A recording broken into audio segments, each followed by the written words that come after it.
Good evening, everyone, and welcome to the Alex Thomas Show. Been away for a little while, enjoying the holiday, but I'm super happy to be back and super excited, as always, to have a great guest.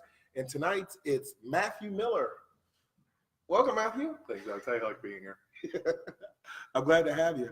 Um, let's just jump right in. Who are you, Matthew Miller? So, I'm a college student, former candidate for a political office for state senate. Um, I'm a Michigander. I think, most basically. I grew up in the state. I moved out for a couple of years. Where were you born at? Petoskey, up near the UP. I lived in Lewiston for a few years. I lived near Cadillac. I went to Olivet for a year of college. I really just bounced around a lot. I grew up through the state's foster system, so it was kind of, I wouldn't change it. Yeah. It gave me a lot of experience. It's just I didn't know that. I mean, I met you about 6 months ago when you were running for office, and then later to find out that you were. When I found out that you were in the foster care system, it was just that was just so awesome. It's such an inspiring story because I know a lot of the, not per well, because I was not, but just through high school and people that I've known in my life, that a lot of the challenges of the foster care system, and I'm wondering, with that, do you think that led to your activism or Well, I think so. I mean, a lot of foster youth, they are kind of, what's the right phrase? They're not set up to fail. They're just set up at a disadvantage. Coming out of high school, a lot of them don't have the life skills that they need. They don't know how to balance a budget. They don't know how to cook. They don't have their licenses for the most part. I was fortunate. I had a few role models in high school who really helped me move forward in life. Yeah, I mean, it's a part of who I am. It's not entirely identifying right. trait? You know what I mean? Yeah, yeah. Well, I think I know what you mean as best I can. But just to go from dealing with those challenges, and I know that's not everything that makes that Right. but it's just impressive. And then to run for office when you're at 22, Right. yeah, at 22 to run for, ladies and gentlemen, he ran for our state senate. If you weren't familiar here, it made a very respectable run, I thought, and really hard fought campaign. Yeah, I I mean, mean, you were really out there on the trail. the candidates I ran against are tremendous people, all of them. And I mean, it was a nail biter. I remember staying up till about 1:30 in the morning watching the results between Jeff and Michelle coming out. What was it, 239 votes, or something like that? Yeah, yeah. I it got you was- for you. That you for me, I mean, I had to unfortunately cut the campaign short back in June. We ran into some issues, and it really came to the point where it was we were doing more harm to our team than good for the community. Yeah. You know what I mean? Mhm. So we called it off. We watched over the next 5-6 weeks as the other three candidates, worked and really tried their best to win. And it was because it was good. Yeah. I know you were out and you got out to a lot of places in the area and spoke to a lot of people. Did that in those actions did that lead to what were your main campaign messages? Oh, I really believe so. The first week after I really started considering running, I looked at the district and I noticed it was split in half. And which district was that 18. one? So eastern Washtenaw County, Ann Arbor, Ypsilanti. Mhm. And and like most people who live in the area, they know that this part of the county split, and it's split on basically on 23. You got Ann Arbor in the west that doesn't have the crime or the poverty issues that Ypsilanti faces. They have a lot more. Well, I mean, to be quite frank about it, a lot more privilege. Mhm. And so when I first started running, I started looking at these issues, and I started asking questions of how do we advance Ypsilanti without tearing down Ann Arbor? How do we get everyone to win with as few losing as possible? Mhm. And because I mean, every action we take, someone's going to be a winner, and someone's unfortunately going to lose a little bit. But how do we, In the short term, right? How do we minimize the negative repercussions while at the same time advancing the general social welfare? Mhm. And that really led to the policy platforms that I was very passionate about and still am. And the biggest one is educational reform. That's from pre-K all the way up through higher education. Including the associates, the bachelor's, the master's, and any other education that someone is seeking. Um, I think as a country, we fail. We fail across the board, you know? Yeah. I know just recently I was looking at Van Buren Public School Districts because I'm a Belleville High School alum, and just I was shocked to see the proficiency rate for Black students in the Van Buren Public School District. I believe it was at grade 11. It was in 2016-17, 16% proficiency, 16% Black students in Van Buren Public School Districts, and you can go online. I can't remember that. I think it's going through the porthole of the parents' dashboard. Okay. But 16% in 2016. But that was a doubling of 8% in 2014-15. So just atrocious, and so many districts could be worse or mirror those kind of numbers. And I heard back in, I think it was April or May, Dr. Edmondson had spoke, and I remember listening to him. as the former superintendent of the Ypsilanti Community Schools. Yeah, Yep. I'm thinking our audience. We're nationwide here, so So Dr. Global. Edmondson had spoken about how Michigan is the worst state in the country in graduating Black men. And so when we think about, generally how Black men are treated in the United States, we turn to look at the old Jim Crow states. We look at, the states that still have, segregation and racial issues, such as many of the southern states, along the Gulf. We do worse than them, all of them. Mhm. And that's not, we don't want to be number one in the worst schools in the country. That's not a prize you want to win. definitely. I wonder because obviously, it's really passionate, and I spoke about those numbers within the African American community, but thinking of in terms of class, and you think about the numbers that have been consistent, like in Appalachia or just here locally, the gaps, there's issues of poverty in Whitmore Lake. A lot of people have this perception that like Lincoln School District or Southern Washington County, our southeast corner, that some people think there's a certain level of affluence out there that I've had this perception, because there are some that's serious. But in terms, I just think that a lot of those same issues in the educational reform, that is important, and that's why I brought it up, to point out those numbers. But the white students in those underperforming areas and vulnerable areas, they really, there's some terrible numbers there too. So hence, I really applaud you for championing the education reform. And the issue is that it's cyclical and it's systemic. If we can't get something to wedge in there to break that cycle or disrupt it just enough to upset the balance, it won't change. What was, it's like I'm sorry to cut you off, but I know a lot of people are thinking like, so what could you do here? What would be like some of the first steps or so? Not to put you on the spot so much, but I'm sure. So what I'm personally very interested and very passionate about is tuition-free higher education. And it's the way I'll get is education as a right. And a lot of people say, okay, let's do tuition-free up to an associate's, or tuition-free as long as you meet these certain grade averages or these certain attendance, numbers. And I don't agree with that. I think that it needs to be across the board, broad sweep, free. And of course, people are going to say, well, nothing's ever free. And I understand that. We're not asking for, the entire world's economy to just stop and we just start handing things to each other. I mean, we need to allocate our taxes and the way we fund our government to what is necessary to advance our populations. So when I talk about tuition-free schools, I'm talking about, because I did the numbers. I couldn't find them. I looked up the Standards Institute, Bernie Sanders' research institute, on his proposal for tuition-free education. And his was, anyone who's making under $125,000, it would cost about $70 billion a year nationwide, which, compared to a $3.2 trillion budget, isn't really much. But I was thinking to myself, why don't we just take it a step further?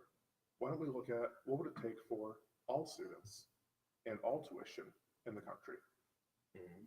So I couldn't find that number, so I did it myself. According to the Department of Education, there's 19.9 million students in the United States. by 2027 is projected to be about 20.5 billion. Average cost of in-state tuition, because if we're doing tuition free, out-of-state tuition isn't going to make a difference. So the average cost of in-state tuition is around $6,700, which comes out to just under $2 billion a year. That 6,700 for that tuition, that's an average of Michigan schools? Of all schools. All schools nationwide, okay. So $200 billion a year, which although would give people sticker shock, it's not a lot of money. And so, you know, the obvious question that everyone's going to first ask is, how do you plan on paying for it? So we, you know, myself and a few colleagues, we broke down the numbers on how does the government bring in revenue? What are the big things? So the very first obvious thing was the Trump tax cuts, lowering the corporate tax rate from 35 to 21%, leaves a gap of just under $1.5 trillion over the next 10 years. So we break it down, 150 billion a year. Now, of course, if we were to say, okay, let's immediately allocate it towards tuition for education, we're still leaving a gap of 150 billion a year. So the two biggest sources of income for the government, for the federal government, is income taxes, 47%, and payroll taxes, which is 34%. So if we were to turn that 150 billion and put it on tuition-free education, that would leave, I think, about $46 billion that need to be taken care of. Now, $46 billion divided against 157 million people that are in America's workforce, that comes out to a raise of increased taxes about 1.6%. Okay. So think about it. If all of us, if every person who is part of the United States labor force were to pay an extra 1.62% in income and payroll taxes combined, we could fund tuition-free education in the United States. And the reason I'm very focused on, I'm very passionate about clearing student loan debt as well. I'll get to that in a second. So the reason why I think that we need to have the tuition-free schools first is because if you clear the debt, the students who are still going to school are going to keep accumulating debt. Tuition costs have risen 190% since 2000. In 18 years, it's rising about 10% a year. Yeah. That's so, when that 6,700. Yeah, okay, that's why I was questioning. It's going up quickly. Yeah, schools like University of Michigan average about 14,000 a year. Schools like Washington Community College average about 2 to 3. You know, that sounds low, but I'm sure you look at it's only around 14,000 for. Well, you're not including room and board. You're not including meal plans for students who are on campus. For students who are off campus, they still have to pay their rent. They still have to have transportation. I mean, the cost of going to school is going to sit around 50,000 a year. The cost of tuition is only going to be about 30% of that. Because I want to get on to other things, but when you put out the 1.6, I thought I'd go 2.6 and throw pre-K in there also. Yeah. Because isn't that's and you mentioned that's why you started. You said earlier, you said pre-K. Yeah. All the way. Because isn't that? I mean, there's just some solid numbers that shows how pre-K education really increases the likelihood of someone being successful. A lot of our politics and a lot of our societal attitude is reactive. Yeah. We neglect to have the foresight to take care of an issue. The issue occurs, and then we want to go back and fix it. And when we keep doing that, the issue just continues to spread. It's like putting a Band-Aid on an infection. You're not treating the issue, you're just covering it up. And so if we have universal pre-K, we can give students, and I mean all students, not just those who can afford to send their kids to preschool, but all students, the advantage of having a jump start on their education. We do that. Studies have shown that increased levels of education attribute to higher median incomes and lower poverty rates. And I mean, we all know that poverty breeds crime. So if we can start the work on the front end, work on restructuring how we fund our K-12s, giving the teachers the respect that they deserve, and then top it off with tuition-free colleges and eliminating student loan debt, I think if we were to take care of the pre-K through higher education, a lot of the issues that we see, a lot of the societal issues that we see would evaporate. Definitely. I'm wondering, in your work, and speaking with those issues that we just talked about, are there any particular local politicians that really champion it for you? Or so I'm looking here in the state of Michigan as well, and I've been talking with Representative Robbie, District 53, so Ann Arbor City. Okay. And I've been chatting with him a little bit. I've been feeding him some information. He's pretty busy with his statewide universal health care bill. So I've been kind of just throwing numbers at him occasionally. Mhm. And when I did the numbers, it comes out to 46 public institutions in the state of Michigan, about 489,000 students. It's about $4.5 billion in tuition costs a year. And I presented this to USAF, and I'm going to USAF Robbie. Yeah. Over the Okay. 53rd. Yep. Okay. And I'm going to share that information with other state reps and my state senator, and see if they can't move forward on it right now, at least get the bug in the ear of the people who are around them, and see if we can start championing this in a couple of years. Okay. I'll be watching, and best of luck. Um, the other issues that you were concerned with, I mean, education reform and the student loan debt, still with Yes. education. So student loan debt it's a whole other beast that's tied straight to it. And correct me if I'm wrong, I saw, it wasn't last year that a student loan debt passed up credit card debt? Yep. That's about $300 billion more now. Incredible. According to the Department of Treasury, there's about 1.5 trillion, that's with the T, $1 trillion in student loan debt in the United States. There's about $1.2 trillion in credit card debt. I have both. And so I was looking at it, and the issue with the tuition-free college and the issue with the eliminating student loan debt is a lot of people talk about it. These are things we want, but to actually get the data and be able to look at, okay, how do we start chipping away at this? Well, it doesn't exist. Mhm. At least nothing I've found. So I was looking at it. So there's $1.5 trillion in student loan debt in the United States. Of that, 80% is owned or guaranteed by the federal government. That means that the federal government has the means to take that 1.2 trillion, that 80%, and take it off the board. Okay, so let's say that takes away debt from 80% of people who have student loan debts. That's 80% of 44 million Americans, which would come out to what, 35 million, 36 million people, which would leave us $300 billion to clean up from the rest of the folks who, and I mean, I understand it's not just folks who have federal student debts and private student debts. There's going to be a mixture on it, but that would leave $300 billion for the rest of the country that needs to get it lifted and taken care of. And so that $300 could easily be bought up by the federal government and worked off over 10 years. $30 billion a year against a $3.2 trillion budget. We're not asking for a lot. And even that could even be helped out by the states or by individuals. Tell me, I seem to remember that there had been some legislation in student loan reform and such, but isn't it always blocked by Republicans that are financed by the banks that are going to take advantage of And many that times, policy? yes. I believe that our politics has gotten to the point where it's, if you say up, I say down. You say black, I say white. You say on, I say off. It's that sort of idea. And because Republicans, they tend to preach the fiscal responsibility. And I mean, obviously the Trump tax cuts shows that that's not the truth, but let's say for the sake of this argument that it is. $1.5 trillion lifted off of the shoulders of 44 million Americans. Well, what are they going to do with that money? They're not going to go buy back stocks. They're not going to go invest it. They're going to spend it. They're going to go purchase things that they need to replace. They're going to go buy new things. They're going to go, invest in small businesses by purchasing their products, and demand creates jobs.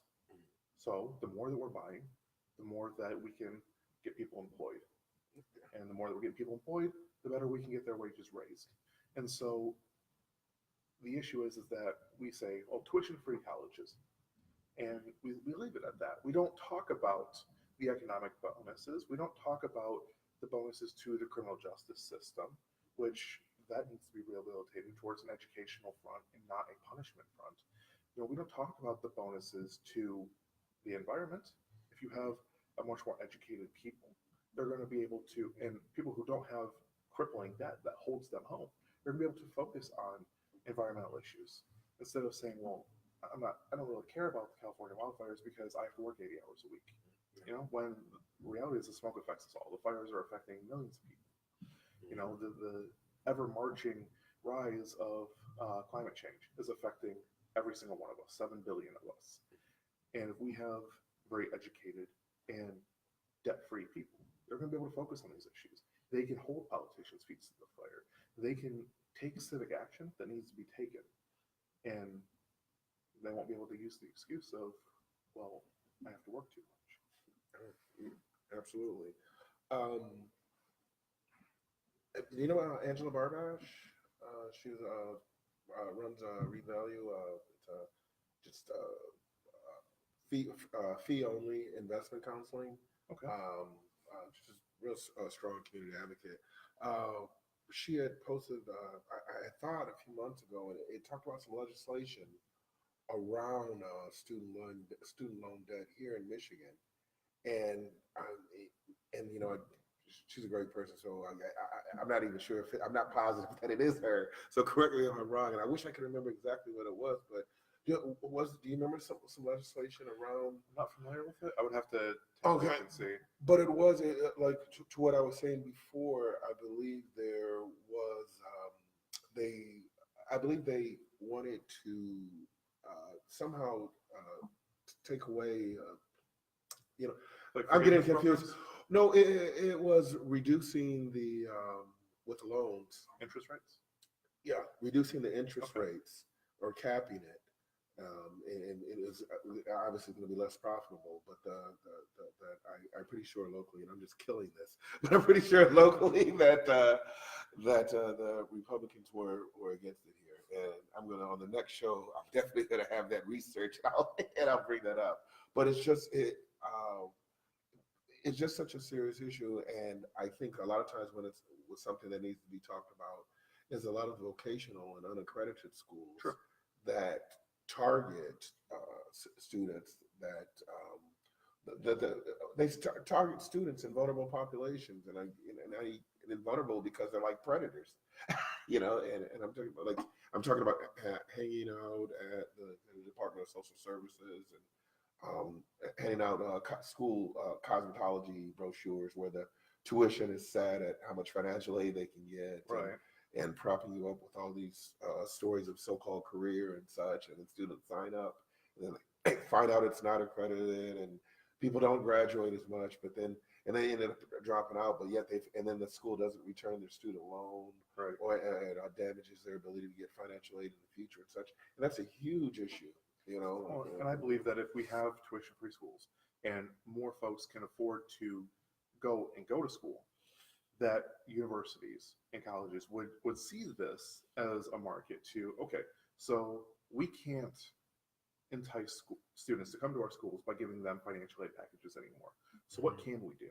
And I think by growing their educational structures, by bringing in new programs to get a more diverse base of students, I think that would help eliminate that issue. Definitely. So education, and to that we also the student loan reform. Right. And I think something else about the student loans I didn't mention yet is the Congressional Budget Office, CBO, predicts using the Fair Credit Reporting Act, which is what they're using to kind of estimate how much money is the federal government going to get in return on top of the principal that is paid back on student loans over the next 10 years. They predict $150 billion over 10 years, so $15 billion a year. But they've also said that if they use fair value accounting practices that incorporates students who are defaulting, students who are in forgiveness programs and others, that they're not gaining $150 billion, but actually losing $28 billion over the course of 10 years. So it's not even profitable to the government. It's not profitable to the economy. It's damaging to students. It's leading to higher levels of stress and higher, issues with mental illness, with depression and anxiety. We're seeing a rise in suicide rates. We're seeing a rise in, mental health disorders, which lead to physical health disorders. And it's all around, it's not good for people. It's not good for the economy. It's not good for the government. And all that boils back to it's not good for our environment. No, it's awful. It's awful. What were some of the other big platform issues? So the next biggest one was prison reform with a big focus on substance use. People who have substance use disorders. As a society, we vilify them. We look down on them. We act as if addiction is a choice, when the reality of it is that addiction is, it's a disease. I mean, quite frankly, it is a disease. And we ship people off to prison, you know, kind of offhandedly. We don't really think twice about it. We use prisons, especially since the 1980s, especially since the whole war on crime, tough on crime nonsense. Since then, we've privatized many prisons, which require states who contract them to maintain quotas. Really think about that. You have to maintain a capacity rate in the prison, or else you face fees from the companies. It's groups like Geo Group or the Corrections Corporation. I can't remember its name, but it's the two of the biggest. It's fundamentally immoral. Yeah, You know, people should not be making a profit off of, and I like to break it down because people shouldn't be making a profit off your life, which I view as your health, which in turn leads to healthcare. People should be making a profit off that. People shouldn't be making profit off your liberty. You know, they shouldn't be turning a profit off of incarcerating people, and they shouldn't be making profit off of your pursuit of happiness, which in my eyes is chasing that forgotten American dream. I don't believe it exists anymore, not in this society. But people are trying to make a profit off of it. And they are, and they're doing it very well. And I don't believe that's right. I think that it is inherently immoral to make a profit off of someone's health, off of their freedom, and off of their education. Absolutely. That's why I'm not a member of the Democratic Party. I always I've never voted for Republican. But if there's any political ideology that I agree with, I'm definitely a socialist. I'm for those reasons, because I do think it's immoral to capitalize on people's health and education. That's definitely going to be needed. Housing also, and the liberty is obvious. It's disgusting to be profiting off of the misfortune and right. It's just disgusting. It's obvious. Yeah, And I may be wrong, and so I'll have to double check. But my understanding is that we have more vacant housing in the United States than we have homeless population. Now, I may be wrong, and I'll have to double check. But if that's true, that's, well, once again, going back to it, it's immoral. And nobody should have to sleep on the streets because they can't afford to put a roof over their heads. We shouldn't have to rely on the give or take charity of religious organizations or the billionaire who feels that they're going to be charitable or philanthropic once in a while. I don't think that someone's livelihood should have to wait for someone to have a warm heart. And, you know, in my entire campaign season, you can ask anyone who was around it, I tried to avoid labels as much as possible. You know, even on my initial flyers, my political party wasn't on there because I wanted to have those conversations with folks. I wanted to be able to talk of, you know, what really concerns you. I don't want to hand them a mailer or something, and on it says Democrat, and they're either immediately, yes, I'm already with you, or I don't want Democrats near my house, go away. You know, I don't want to deal with that. Yeah. I wanted to have the conversations. Mm-hmm. It goes the same thing with economic ideology. I've never identified myself as a socialist or as a capitalist or as anything of this, but I believe that if having tuition-free schools and having, you know, at least affordable housing and having, you know, prisons that don't incarcerate Black men in Michigan at 6 times the rate as their white counterparts, and having health care that doesn't bankrupt or doesn't create 50% of the bankruptcies in the United States, if not having that makes me a socialist, then I guess sign me up. Definitely. Next week, we're not going to have an Alex Thomas show because there's going to be a lot of great events going on here at Riverside Arts Center. So I want to put that out. And I had forgotten that I had promised them that I was only going to do about 45 minutes tonight because they have a few things.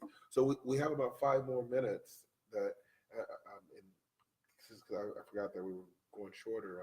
Okay. Are there some, what are some, because I want to give you a chance. I was really impressed with your campaign and the conversations we had earlier. And I'd love to see you get back in politics, you know, later on down the road. I mean, I thought you're a great candidate early on, just at 22, the 30-year-old Matthew Miller, you know, back here. I can't wait to see. Yeah, so just what are some other things that you like the Eastern Washington County to know about you or discuss or use in the last 5 minutes? Well, I guess, so I have a mentor in New Hampshire. Her name is Sherry. And Sherry is a representative out there, and she's also a school teacher. Mm-hmm. And she and I, we've really talked about this idea of what we call people first politics. And it's about creating policy and creating legislation that focuses on what is good for people. Is it good for Michigan commerce to have pothole riddled roads? No, it isn't. Is it good for Michigan families to have chemicals in their water? It isn't. Is it good for our Michigan wildlife to have polluted air? It's not. And if we address these issues and we focus on what would be good for the health and well-being of the people of Michigan, and really seriously ask that question, because you ask any politician, they're all going to tell you the exact same thing. Well, of course, yes, I agree with that. But when you really ask the question, you really dig into the reality of what they're saying versus what they're doing, and look at the policies that are being driven, that's not the case. There was a bill that was just pushed in lame duck to repeal Michigan's deposits on sodas, pops and such. And like, why? Who is this to benefit? Yeah. When that was enacted, we saw a massive decrease in litter. I believe that it should be expanded beyond just pops and sodas. But Yeah, it's kind of going water the wrong bottles direction. and really anything that can be recycled until we get to the point where we can have a statewide recycling program.